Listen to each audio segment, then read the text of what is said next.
या बैठकीला खासदार अरविंद सावंतजी, खासदार संजय दिना पाटील, खासदार अनिल देसाई, नाशिकचे खासदार राजाभाऊ वाजे हे प्रत्यक्ष उपस्थित होते। त्यानंतर उरलेले 5 खासदार हे व्हिडिओ कॉन्फरन्सिंगद्वारे उपस्थित होते। त्यातले मी तुम्हाला नावं घेऊन सांगतो। ओमराजे निंबाळकर यांचे चिरंजीव हे पुण्याच्या दीनानाथ मंगेशकर इस्पितळामध्ये ॲडमिट आहेत, त्यांच्यात उपचार सुरू आहे। तिथून ओमराजे उपस्थित राहिले। त्यानंतर आमचे भाऊसाहेब वागचौरे यांच्या पत्नी आजारी आहे, त्या शिर्डीच्या दवाखान्यातून त्यांनी मीटिंगमध्ये ते राहिले।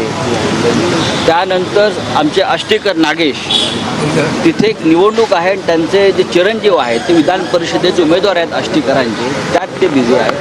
संजय देशमुख आष्टीकरांनी तिथून भाग घेतला। यवतमाळ वाशिमचे खासदार जे आहेत संजय देशमुख, त्यांच्या घरी मंगल कार्याचं काम सुरू आहे, मुलीच्या लग्नासंदर्भात काही बैठक आहे, त्यांनी त्यांच्या घरून या बैठकीमध्ये ते सहभागी झाले आणि 9च्या 9 खासदार या बैठकीत सहभागी झाले अशा पद्धतीनं।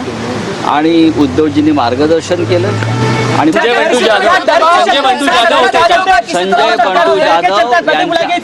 संजय बंडू जाधव यांचा सुद्धा शिवसेना पक्षप्रमुखांशी संवाद झाला आणि ते 2 दिवसामध्ये प्रत्यक्ष इथे हजर राहतात। कौन सा ऑपरेशन टाइगर? 9 सांसद उपस्थित रहे। कौन सा ऑपरेशन टाइगर? हम सब लोग टाइगर ही है, अभी हम ऑपरेशन वुल्फ करने वाले हैं।